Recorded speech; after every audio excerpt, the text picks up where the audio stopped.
What is up, everybody? Week one for the Bills, at least it's in the books. And so yeah, we're gonna be talking about week one a lot, that first game against Arizona. That's gonna be obviously the main subject of the show this week. We'll get into some just kind of some of my thoughts and kind of the biggest takeaways from the game. News from around the league. Dak obviously getting paid, and kind of some of the results we've seen from the earlier games so far. And then we got a couple fan questions to get into as well. Um, got got got a couple that were asked, so we'll answer those. So with that being said, let's get right into it. The Mafia Members Podcast.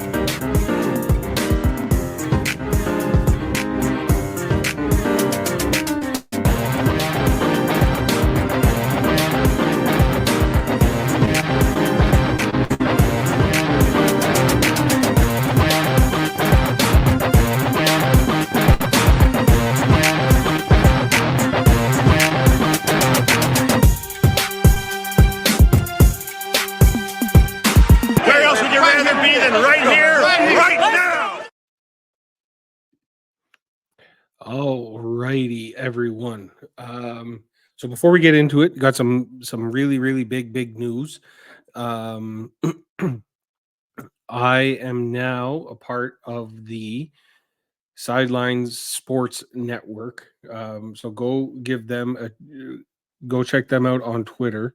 They are at Sidelines SN on Twitter. So I am running the SSN Bills account. So you can find me there at SSN underscore Bills. The main page is Sideline Sports Network at sidelines underscore SN. And it's really cool. I'll be on doing a second podcast. That one is called Where Else Would You Rather Be? I'll be doing shows for them. I was tweeting the game out today for them. Signed a partnership, well, not really a partnership agreement, but I signed an agreement that I'm going to be kind of covering the Bills for them. They got a page for every sports team, really. Big college football, big NFL accounts. So I took that over for them, and so hopefully they like my work, and we can kind of keep it going. So that was huge. That's very exciting for me. Um, so yeah, be sure to go check out um, the new podcast. Where else would you rather be? Go check me out on Twitter as well at SSN underscore Bills. Um, yeah, excited. Big things happening. And yeah. So with that being said, we'll get into it. So obviously, the first things first. A win is a win is a win. Okay, especially week one. Week one is always kind of sketchy. Like you're not really sure. Um, it's a crapshoot, really. Week one, you don't really know how your team is going to play. No one's really gotten up to speed with each other. Um, because we don't do preseason games. I guess kind of like we used to. Um, so it was just nice. It was just nice to have see everyone playing at game speed. a little while for um for everyone to get on the same page, but that's so you're just happy to get a win. I obviously had thought and predicted that the Bills would be that it wouldn't be particularly close this game, and that turned out to be not true. Um, they started out really, really, really bad.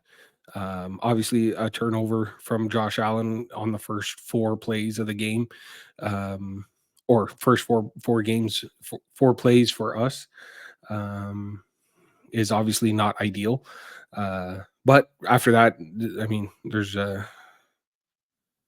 not many other quarterbacks in the league can do what he did. He had 4 touchdowns today, 2 passing, 2 rushing. So the strip sack, yeah, it's unfortunate. It's an unfortunate play, but it's not. It's kind of not the same as like him forcing the ball in somewhere and throwing an interception. Obviously, it still counts as a turnover, but this one is a little bit like I'd say it's a little bit less on him than maybe throwing a pick. Um, but yeah, a win is a win. We're just happy to get out of there.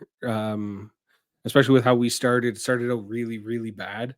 Um, Arizona came in, marched the ball down the whole, like right down the field, um, and put up a touchdown. We get the ball back, thinking that okay, now it's our turn to go score a touchdown, fumble, um, turnover, and the defense looked like we couldn't stop a nosebleed. Um, finally started to gain some momentum. Just kind of went play by play and just try to do the right thing and make the right play every time. And then finally it was 17-3, and then we scored a touchdown right before half. Um, got the second half kickoff, went down, scored another touchdown, and then Rousseau strip sack, get the ball back, and we're like, okay, now we're back in business. Um, yeah, so it wasn't pretty, but we did what we needed to do to get a win. Um, and yeah, I think overall we're as a team we're probably, I'd say, cautiously optimistic about how it all went. Obviously wasn't perfect, but it is a win. Um, so the final score was 34-28. I predicted a 2-score victory, so at least like 10 points or 9 points. They ended up winning by 6, so not great, not great. We definitely thought there was definitely that thought in the back of your mind that the Hail Murray is coming again. Um, but other than that, it was good. Some questionable calls. I don't like blaming referees, and I really try not to.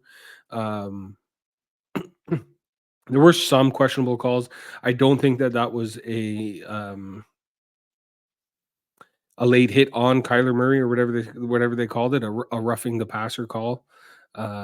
Didn't look like it, and then you watch what it was a quarter and a half later. Josh Allen slides and actually gets hit, and then there's no call. And then what was the other one? This one was it was a roughing the passer where the guy hit Allen in the head, and they called it a roughing the passer penalty. I'm not sure how that rule shakes out, but I'm pretty sure that's like the same thing as like with a lineman on lineman. Like you can't just have even if you don't grab your face mask, or even if you don't pull him down by the jersey, like if he's standing there, you can't hit him in the head. So I'm a little unsure on that rule, but that one did seem like a little bit of a questionable call, again, to extend a drive for the Bills. But so that one went in our favor, but there was a couple that went against us. And so overall, I think it was okay. The refs definitely didn't impact the game at all. They didn't do anything crazy. But I think really what the difference was that drive right before half to go down and score, and then get the ball back and then score again, and that put us like right back in the game. That tied up the game, and from then on out, we were just our defense was buzzing. So it was really all about those halftime adjustments and kind of getting everything sorted out at half. So the biggest takeaways for me from the game were whoever wrote that article calling Josh Allen overrated, I think needs to come out and put out a retraction. The unnamed NFL executive who said that he's the most overrated, and all the players who voted on him being overrated, and all the national media people who said that he's overrated. Everybody needs to do a retraction. The Bills, honestly, the Bills, watching them today, they looked like a 8-9 team, a 7-10 team, but they have Josh Allen, and he can turn the game around in and out, like on his own, and he's the reason why we're going to get 11 wins instead of the 6, 7, 8 that we probably should. The defense looked like it looked like it was in shambles. So hopefully the majority of that stuff is just gelling and getting used to. Um, obviously it's a lot of changeover, but like we said, I don't think it should be impacting us as much as it showed today. So I think it's just a matter of getting like that was Damar Hamlin. Damar Hamlin started the game today. So it's obviously going to take him a little while to get used to NFL again. So I think we need to. That's why you need to take week one with a little bit of take it with a grain of salt. Yeah, sure, we might have looked bad, or even if you're a team who like the New Orleans Saints who look really really good. It's week one. Just like let's let everything kind of shake out for a bit here. But I mean, Josh Allen is Josh Allen, like 4 touchdown day. Um, crazy good game. Like I said, the turnover not really on him. You'd obviously like for him to get rid of the ball and not be scrambling and those kinds of things, but it's going to be a Josh Allen MVP year. And defensively, uh Greg Rousseau, obviously he came to ball, 3 sacks, 3 tackle for losses.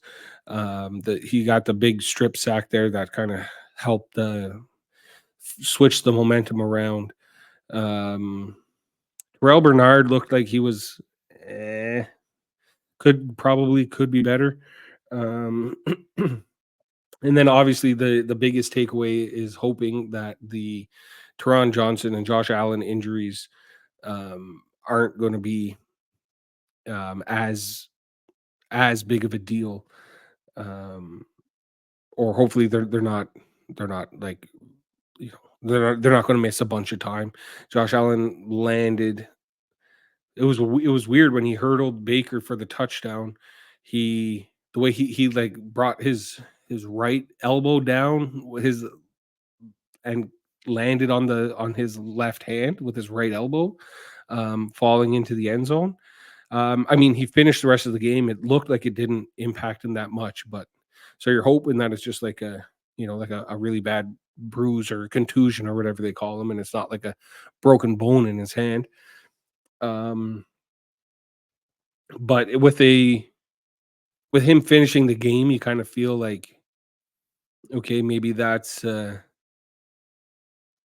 good sign that he can, keep going, and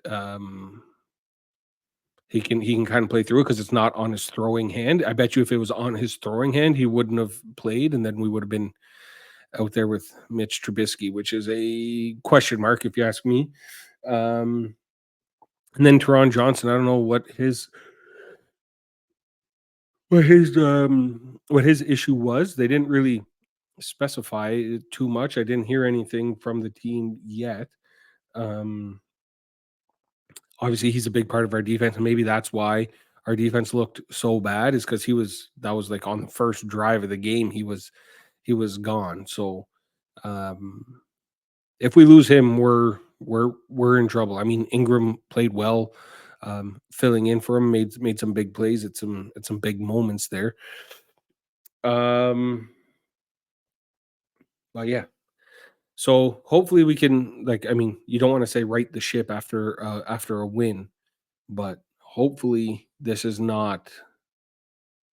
So we get a win, and there's still obviously lots of improvements that you want to see. So hopefully we can right the ship and um, fix kind of some of those things that have that we didn't look so good doing during the day today. Um, what else have I got? Okay, so we'll do some news from around the league, and obviously, like I don't know when it was, but it was like right before. It felt like it was like at like 12:45, like right before the 1 o'clock game started. Um, the Cowboys announced uh, Dak Prescott being signed. It's the richest contract in NFL history. Um, 60 million dollars a year for 4 years. So was $240 million. Um, divide yeah for 4 years, $240 million, $60 million a season. And I mean, we talked about some crazy quarterback contracts. But Dak being at the top of the list is, I mean, it's crazy. I don't know what else there is to like. I don't know what Dallas's other option was other than, you know, letting him play out this year and letting him walk. So obviously you got to do something. But their problem is they don't have anybody. Um, what's that guy's name? He was the old 49ers quarterback there. Trey Lance. They have Trey Lance as a backup who, like, you know, arguably I'd probably rather have Mitch Trubisky. Um, so they don't have anybody. They'd have to go out and draft someone next year and hope that as a rookie quarterback they can come in and start if they weren't to re-sign Dak. Um, So re-signing, I understand the need to re-sign Dak. I don't understand the need for paying him $60 million a season. That's absolute bonkers. Um, he does. I don't know how in year 3 and year 4 of this deal when they're paying him $40 million. I'm sure there's a bunch of outs in the contract, and they can change a whole bunch of it around so it's not actually going to cost them $60 million in year 3 and 4. Um, but I just don't see, like, he's getting up there. I don't know if he's got 4 more good years left. I don't even know if what years these past 3 years. Yeah, he's been good. Led the league in touchdown passes last year, um, or the year before, or whatever it was. Um, but I don't I don't see it working out, even though it's not. The only good thing is that it's 4 years, and they'll only regret it for years 3 and 4. They're not going to have like 5, 6 years of being like, damn, why the hell did we pay this guy so much? Um, yeah, I just don't see how you can commit so much money to a guy who doesn't perform well in the playoffs. Like, yeah, sure, we all agree, or at least I hope you agree. Wins aren't a quarterback stat. Playoff wins, they matter a little bit more, obviously, because that determines who's good and who's great. Um, so he just, for whatever reason, can't get it done in the playoffs, and now he's going to be here collecting $60 million to finish whatever 12 and what is that? 12 and 5, 12 and 5, and lose in the first round of the playoffs. And then there's going to be all these question marks. All what are they going to do? What are they going to do? And da da da. And it's just going to rinse and repeat for the next 4 years until they're done paying him and they find a quarterback replacement for him. They've given CeeDee Lamb so much money. They've given Dak now the most ridiculous contract in the NFL, and now they can't afford to pay Micah Parsons. Micah Parsons is arguably the most important out of the three of them. So I don't know. To me, it just doesn't make any sense. Definitely a head scratcher, but hey, the Cowboys are the Cowboys. They're always in the news. They're the money makers in the NFL. So who knows? Maybe I mean, secret deep down, I kind of hope it works out for them. As um, they've always kind of been my second favorite team as a kid. I was between Buffalo and Dallas. Just because my brother's a Cowboys fan, I had some uncles that were Cowboys fans, so it always kind of been around the Cowboys. Always kind of followed the Cowboys. I've always kind of liked them. So I mean, from that perspective, like, sure, if it's not Buffalo, sure, I hope it's Dallas. But still, if I was like a true Cowboys fans, I would be livid right now. I'd be yeah, I'd be breaking tables. I'd be smashing things. Like, what are we doing paying $60 million a year to Dak? It's not like he's not. I don't even know if he's a top 5 quarterback in the league right now. What else we got that went on around the league?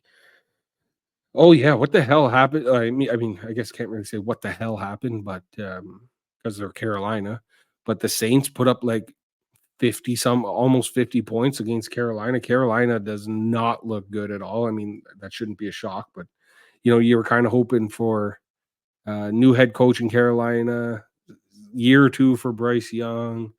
They made some additions on defense. Hopefully they were going to be a little bit better. And it was like halfway through the second quarter, and I looked down and it was 30-0 for the Saints. And it's like the Saints aren't even that good. They got Derek Carr. The Saints aren't good. So for them to give up 30 points in the first half was absolutely insane. And I don't think the Saints slowed down. I don't even know what the final score was, but I did see it like in the mid to high 40s at one point. I mean, Carolina, I think, ended up with getting a couple points, but the biggest shocker, I think, this is so far in week one. Obviously, we haven't seen the Monday night game yet or the Sunday night game. But I think the biggest shocker so far would have to be the Patriots beating the Bengals with Jacoby Brissett at quarterback for the Patriots and everyone's favorite Joe Burrow for the Bengals. And just I don't know how you let that happen as the Bengals. I mean, obviously it's week one. We'll keep saying that it's week one. It's week one. Week one is funky. You don't know who's good and who's bad yet. Sometimes you just can catch a team sleeping or unprepared, and obviously all the stuff going on around Cincinnati all off season with Chase, and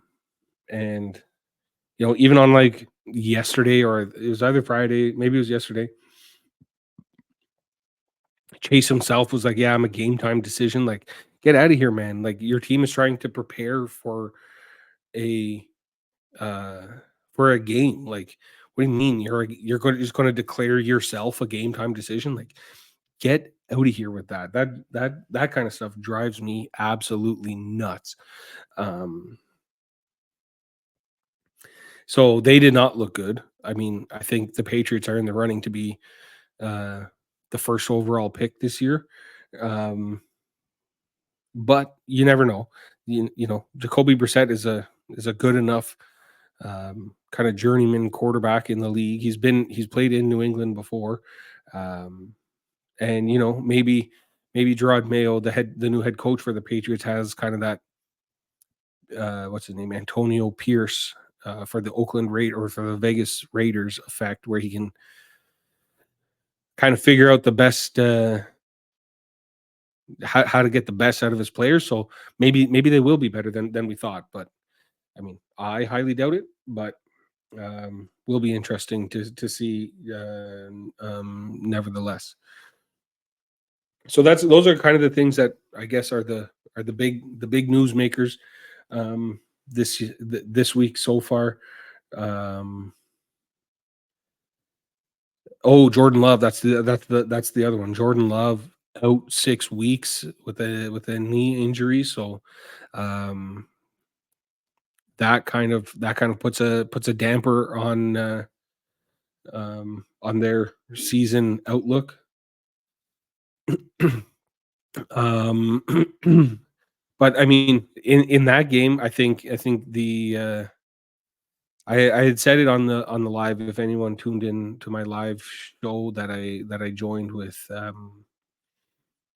I got invited out to a show with the Fun Football podcast, and I kind of said it there, and I think it was kind of true as well. Watching the game, I think the Packers might be a better team, but they lost to a more veteran team, and as we've been saying all episode, week one is, you know, um, it's a crapshoot, and you can kind of rely on more veteran, more experienced players um, to be ready for what it is in week one.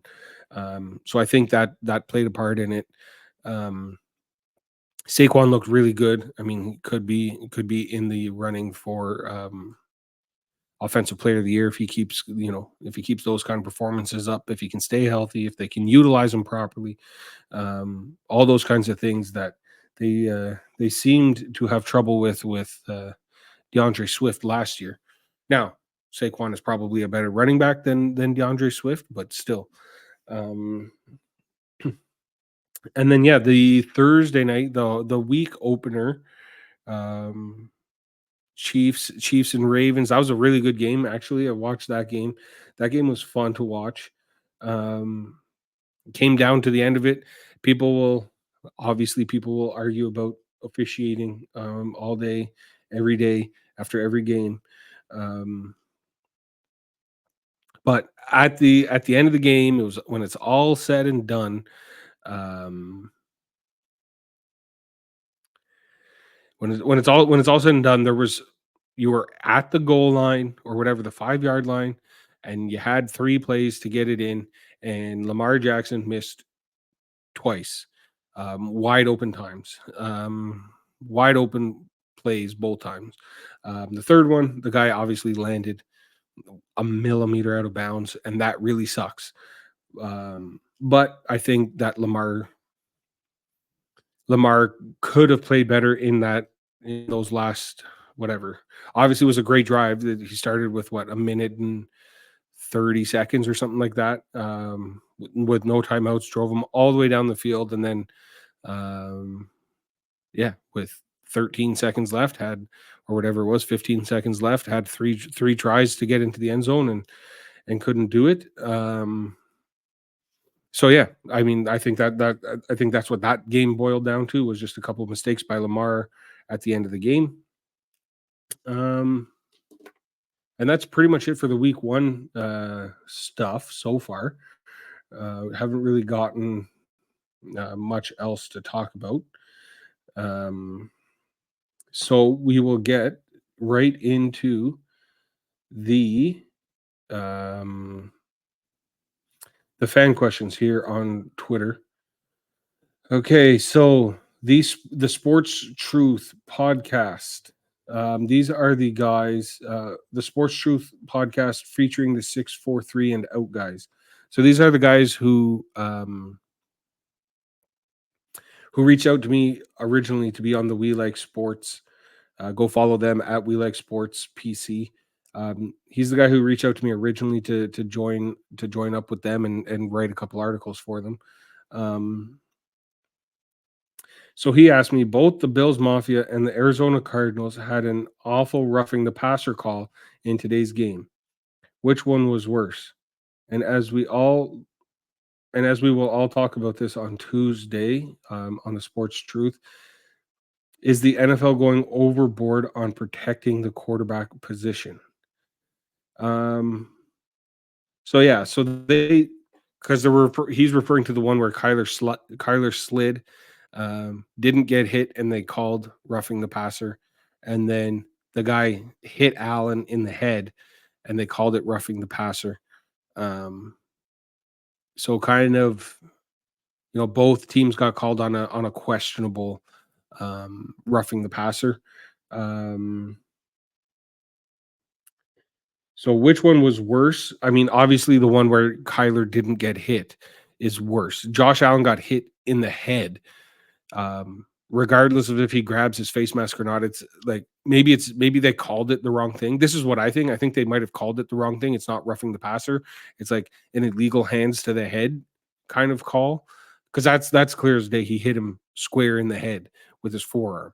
Um, and then I think the argument can be made as well whether or not it's like a horse collar tackle that he did, because he did get his hands inside the jersey, and like the way he tackled him made him fall back. And that's like the rule of how horse collars to be made. You have to get like his jersey and alter the way that he falls to the ground.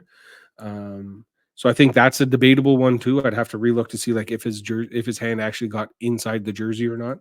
Um, but like Kyler was running, slid, the Ingram, I think it was, who was filling in for Teron Johnson, kind of even pulled up a little bit. Kyler slid completely underneath him, hit into his legs, which were already on the ground when Kyler slid. Um, and then they threw the flag. Then they threw the flag on him for late hit or whatever it was, hitting the quarterback while he was sliding. So I think that one's clearly the worst one, because it was because it wasn't there wasn't even contact to be made. Um, and then they yeah. So and then what was the second part of that question was is the NFL going overboard on protecting the quarterback position? I mean, yes and no. It is the most important position. It is why people tune in to watch. You don't want to see cheap shots happening to quarterbacks. So I understand putting in the rules to protect quarterbacks, right? Like I'm not tuning into the Bills to watch Dion Dawkins play. I'm not tuning into the Bills to see um, you know, even though I like them, like I like all of them, and you know, as you as you get more into football, sure, that like the offensive line, sure, you watch to see how that's going or what they're doing, and while you're watching the game, you're watching to see kind of what Terrell Bernard is doing or how Rasul Douglas is looking. And you're watching but the reason why people are tuning in to see the Bills play is Josh Allen. The reason why people watch the Chiefs is Patrick Mahomes, and you go same with everything, and like or same with every team. And everyone who you know everyone who like you watch I want to watch like how well Dalton Kincaid is going to do, but that relies so much on how well Josh Allen does, and I want to see how good does Keon Coleman look. Well, that is so dependent on Josh Allen. So I understand. I don't think they're going too far, because I understand kind of where they're coming from with the need to protect the quarterbacks. Um, we don't want to see, kind of like not that it was the ref's fault or anything like that, but we don't want to see what happened with Jordan Love happen to a whole bunch of quarterbacks, because guys are taking cheap shots, or guys are tackling them in a way that's going to injure a quarterback. So I would say there's lots of rules, but that it's going I don't think that it's going too far, I would say. And then the last one is from Bills Mania at Bills Mania 61381. And the question is favorite Bills offense moment. And I mean, I think I think there were some good ones. There were some good moments for sure. A couple of moments that got me up out of my seat. But I think the hurdle over Buda Baker into the end zone was the moment for me as well. It was kind of um, it was the moment where we're like, okay, we're back. We've got it figured out. We got Josh Allen. Um, this we're going to win this game. Like there was so much more than just scoring a touchdown there for me, at least. It was a obviously it was nice to get that was one I think that put us up 11 at the point. That one, so it was nice to get that little bit of a breathing room and like was a huge play in the game, but it was also like a like, okay, we're back, we're good. Forget about what happened in the first half. Like we're all good. Um, and in Josh we trust. So I think that was my favorite play just because it's kind of signaled so much other things. Um, you know, so I would say that was my favorite moment offensively for the Bills. Alrighty, everyone. So that's going to wrap up the show for us today. Like I said, go check me out on at SSN_Bills, Sideline Sports Network. As always, Mafia members is brought to you by the Shakeback Media Group. So yeah, go give me a follow on Twitter, Instagram, TikTok, all that kind of stuff. Go subscribe on YouTube. Um, all that fun stuff, and watch out for the new podcast. Where else would you rather be? And yeah, that's it, everybody. Have a good night. Let's get ready for week 2, baby.